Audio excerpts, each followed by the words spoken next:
Hello everyone, good evening and welcome to Roma Theory. How is everybody doing? We are back and I cannot wait because we need to start grinding.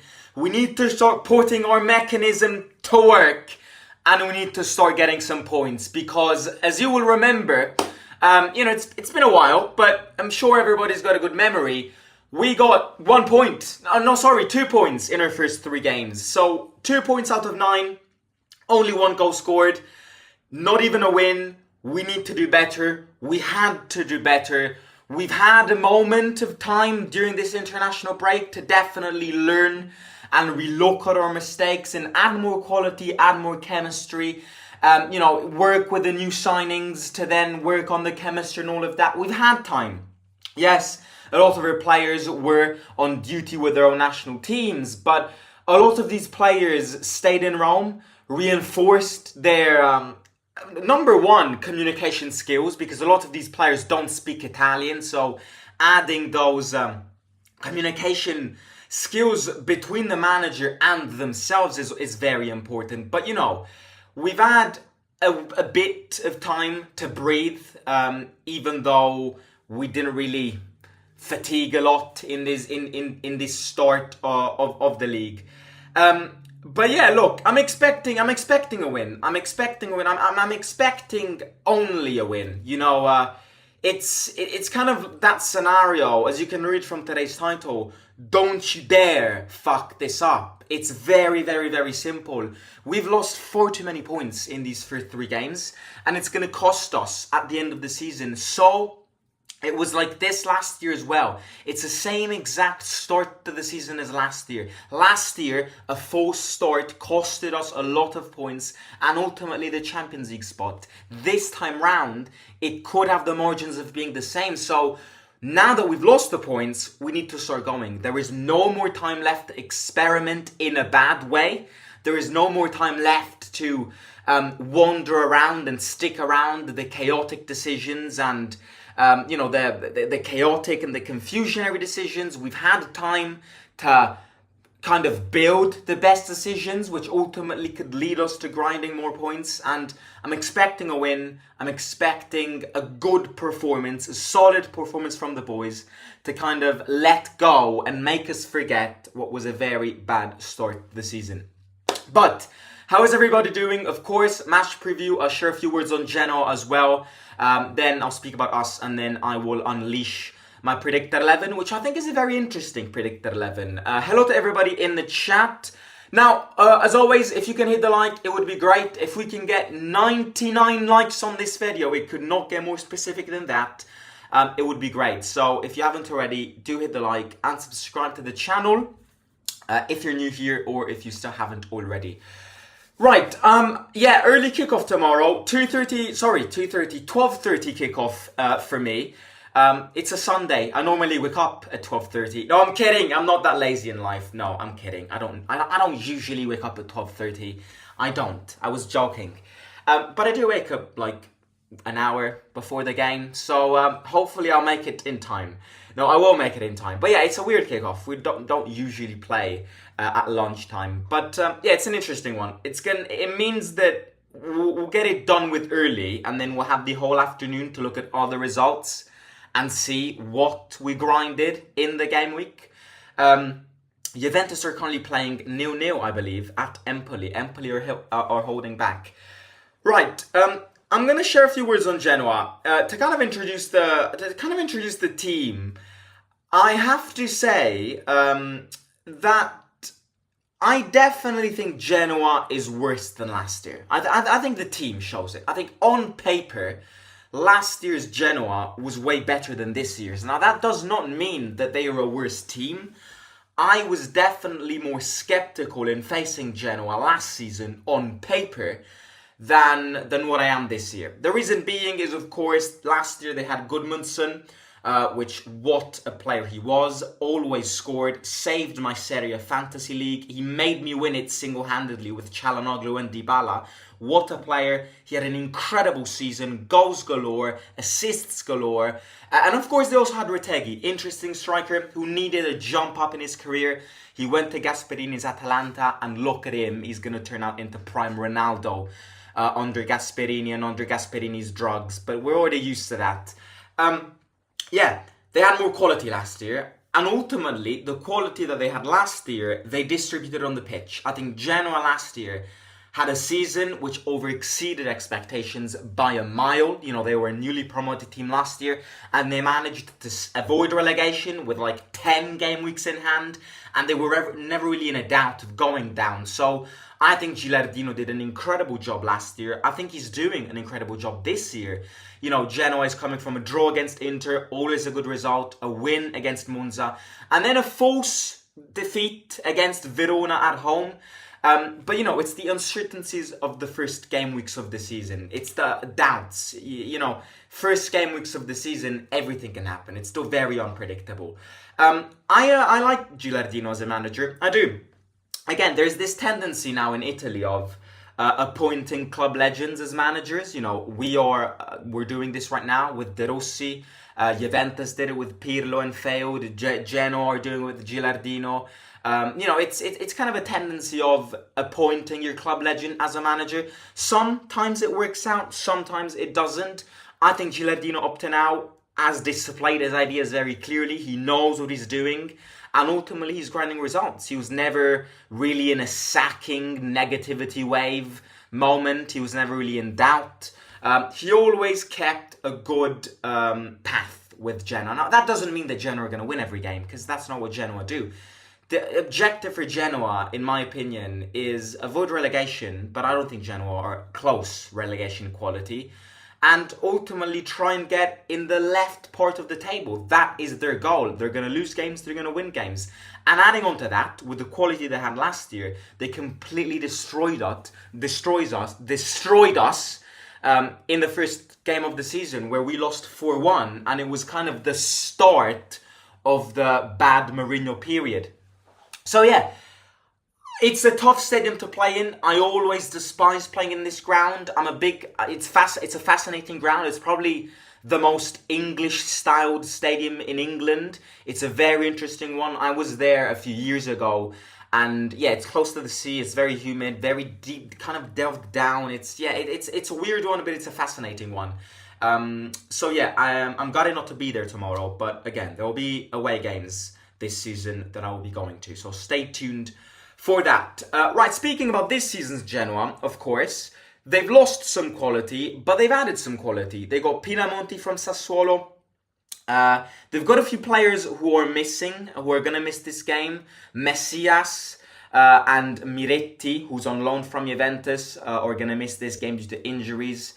The two players, in fact, the players which I think are the biggest threats, Pinamonti is always a threat. I think Pinamonti is overrated, but Pinamonti is always a threat because he's a striker who knows how to score.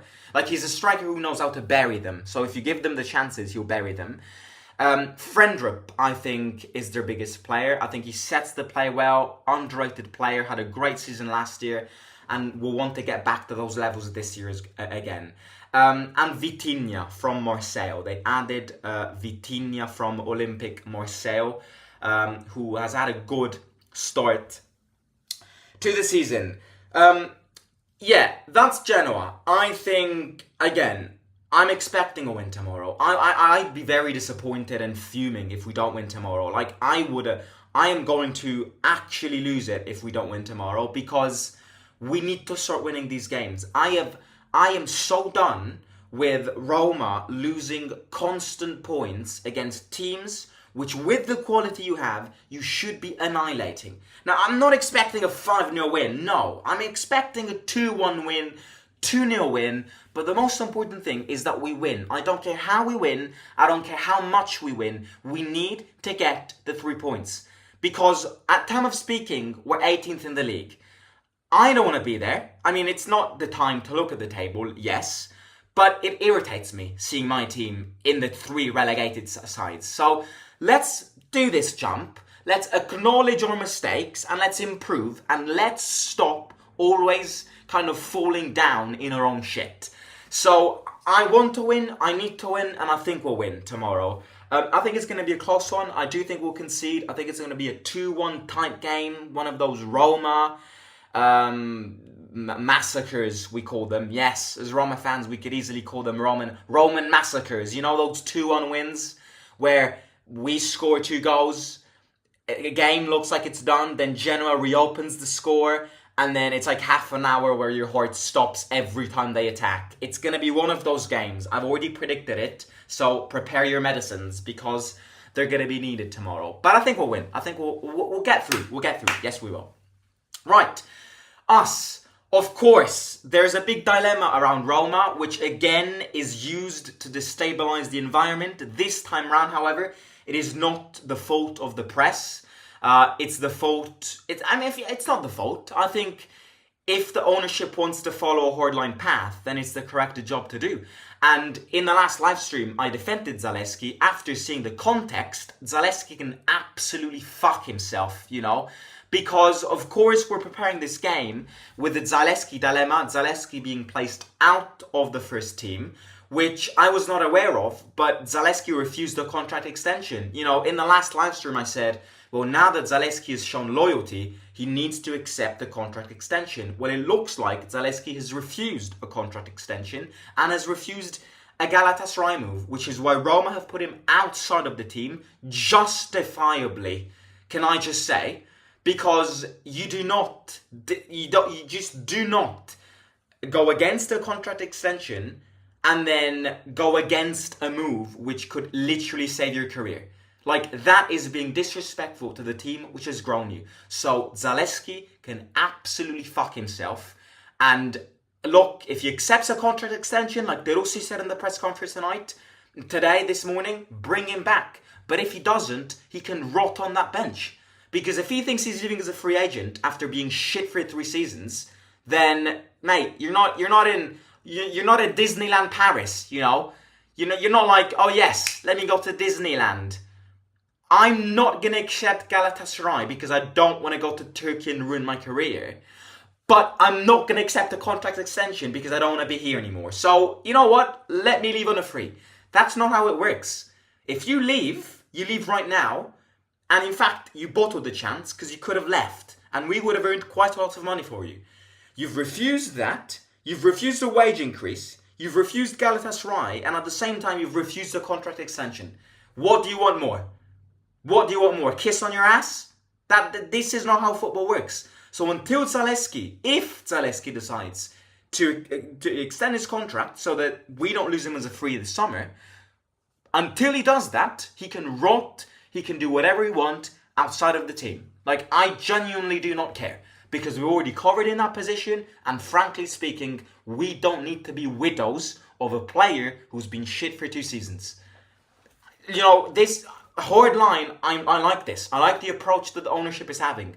Us fans should have it too, because us fans are being disrespected once again.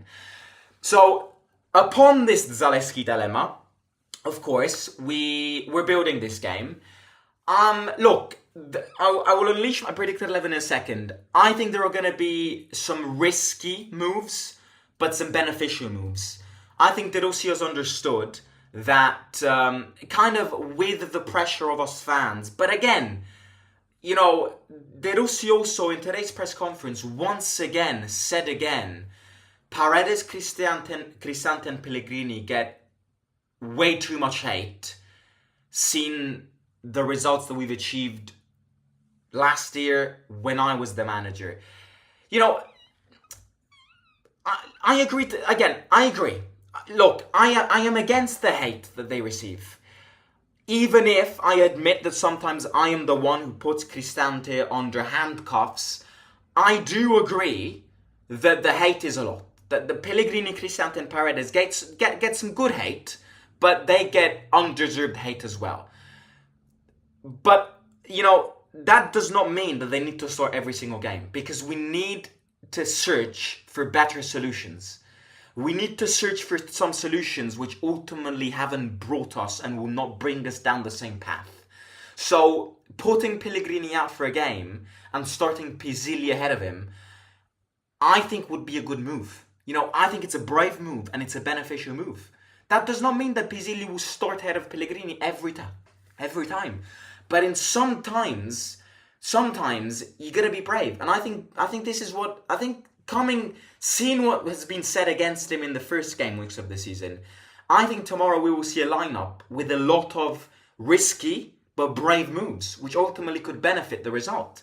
But again, it's always tough to restart after an international break because you lose the momentum. Again, people will argue that the momentum was never there, and I fully agree, because if you draw 0-0 against Cagliari, draw 0-0 against Juventus, and lose 2-1 against Empoli at home, you clearly do not have momentum. So again, I agree. We didn't have momentum, so it's not like we need to get that momentum back. The problem is, we need to start this momentum, because we didn't start it in game week 1. We did not start it in game week 2.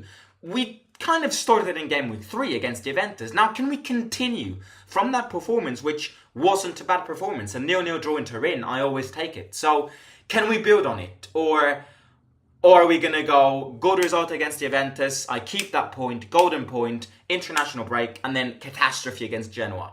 Are we going to fluctuate again? Or are we going to have a season where we slowly progress into the positive side of things? That's my question. Are we going to have yet another Roman season where we go like this? Or are we going to have a season where we start bad, but we rise? Of course, we're going to lose some games. But, the constant movement is an improvement. Those are my questions. A lot of players are back. Some players are out. Zaleski, of course, due to technical decisions, as we said. And Lefi is also out, has not been given a call-up. He's still recovering from the muscle injury, but he will be back next Sunday at home against Udinese. So what we need, as I just said, is to crack this momentum. Is to crack this algorithm and start, winning games, climbing positions, and ultimately start putting that pressure on the Juventuses, the Inters, yes, but no, the Lazios, the Atalantas, and get back to the position of the table that we belong to. My predicted 11 is this. That's my predicted 11. This is a must win. If we lose points here, we will be in big, big trouble. Well, if we lose points tomorrow, then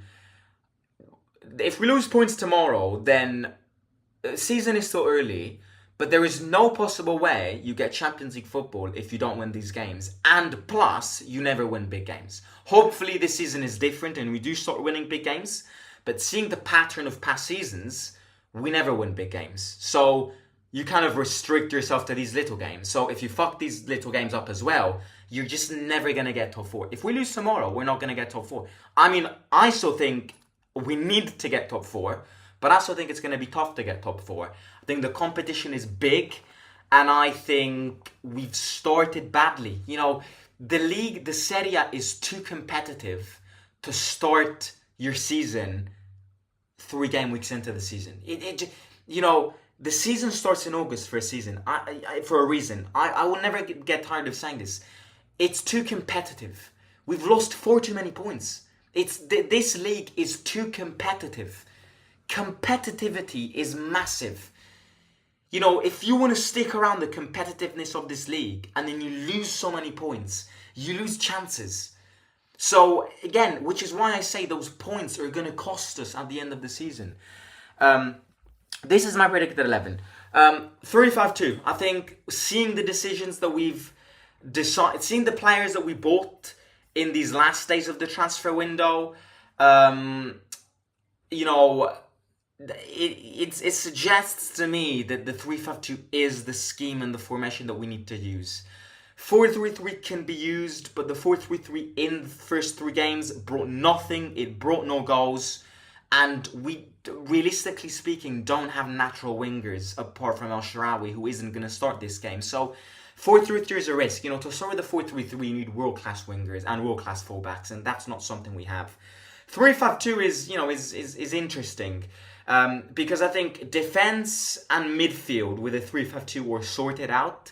Dybala 2 up front, I'm not a fan, but of course you have to put him somewhere. And Soulé, of course, 2 up front is not a good player. Soulé and Dybala are both players who need to start wide and make themselves inside. So 3-5-2 does not favour Dybala and Soulé. but it favors the rest. So, you know, yeah, I mean, it's Villa in goal, Hermoso, Ndika, and Mancini.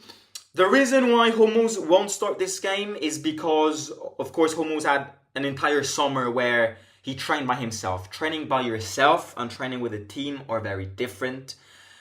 So I think Hummels will be ready, maybe even to get subbed in, but not to start games just yet. Hermoso, Mancini and Ndika is a solid back three. Of course, playing with a back three does limit your creativity up front. Playing with a back three limits Dybala's performances, but it's a solid defense. 5 in the middle, I'm going to put Angelino and Salamakers. Please stop starting Çelik. Saud Abdulhamid is not ready yet. So Salamakers on the right. He can also play on the right. He's a natural left, but he can play on the right. Angelino on the left. Baldanzi, Kone, interesting. Cristante behind them. People are saying Paredes. Yes, Paredes could start this game. I think Cristante is going to start, however. I might be wrong. This is what Sky Sports says. This is what Sky Sports rumors.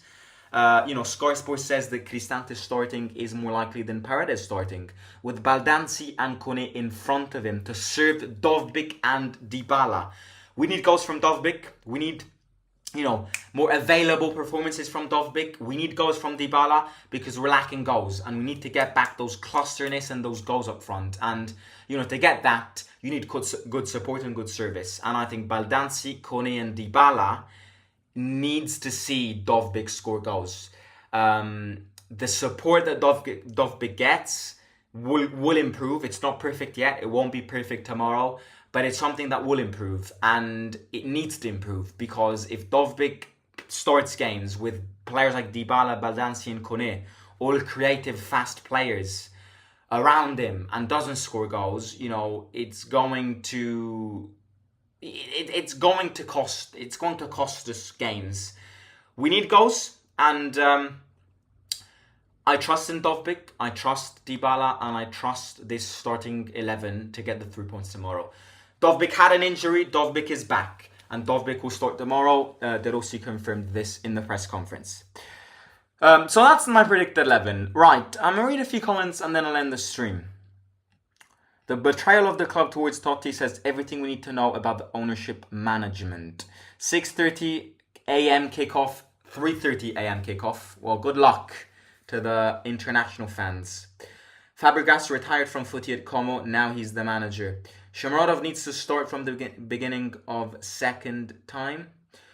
Simo, you have to go to Como away or Venezia away. Yeah, those are very interesting away games. Hello, Simo, do you think DDR will be sacked if Roma lose this match? No, definitely not. That would be a total chaotic and disaster scenario. No, he won't. He won't get sacked if we lose this game. If we lose this game, the pressure on him will increase. And if we lose this game, the negativity wave will start reaching him. He won't get sacked tomorrow if we lose this game. But if this negativity bad trend period continues, he will be sacked by Christmas. And that's the problem. If you don't back him, you put him under the bus. He's been backed, but you need to give him time. If you buy him all the players and then give him 3 months to perform, then you can sack him how many managers you want, because no manager will get the results needed in 3 months.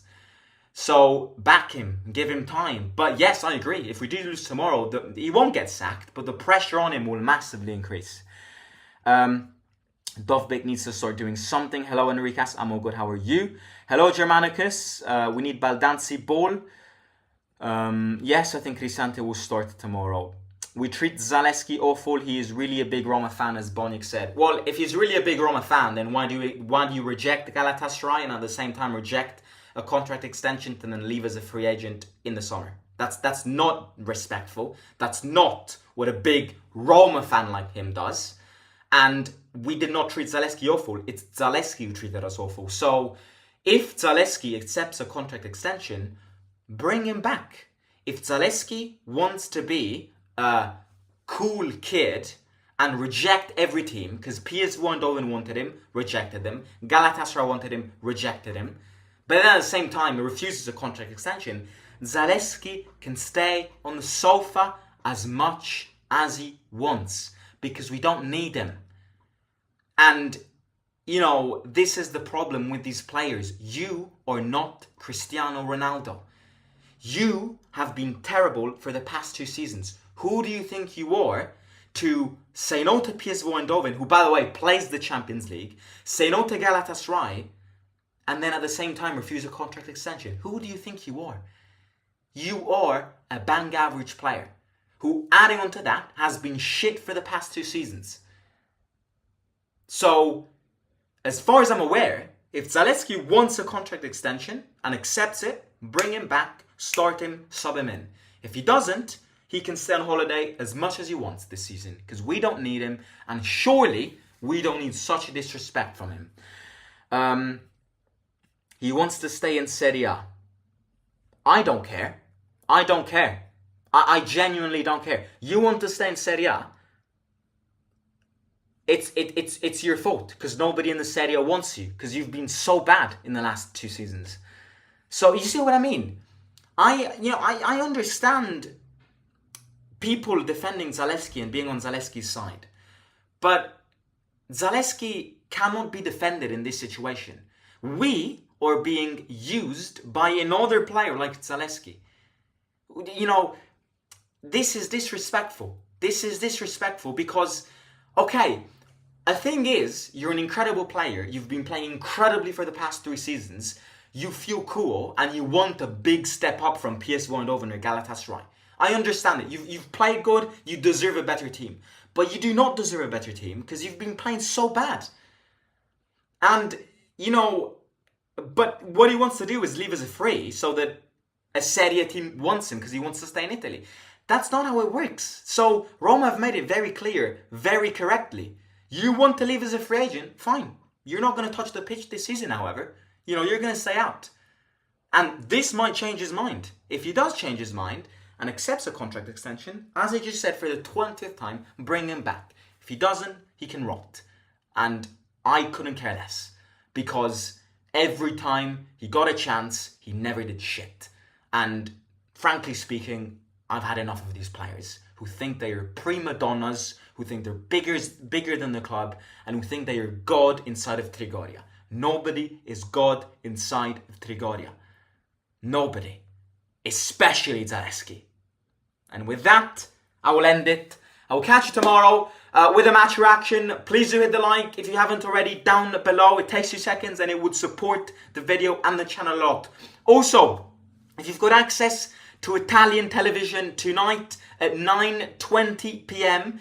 On Rai 3, there's a documentary all about football passions and I am in it. So if you've got access to, Italian channels, Italian TV, more specifically Rai 3, 9:20 p.m. tonight, make sure to watch it. It's called Vita da Tifoso, Life as a Football Fan, di padre in figlio, from father to son. I'm in it. We did the shootings in April, the day before the derby, so I was very anxious, and it's really fun. If you've got access, it's in Italian, but you can feel the passion of Italian teams. It's a documentary all about Italian teams and their passion and Italian football and Italian fans. So if you've got access and you want to watch it, then it would be great. Catch you tomorrow with the game. Forza Roma, let's get the 3 points and let's start climbing positions. Simo, out.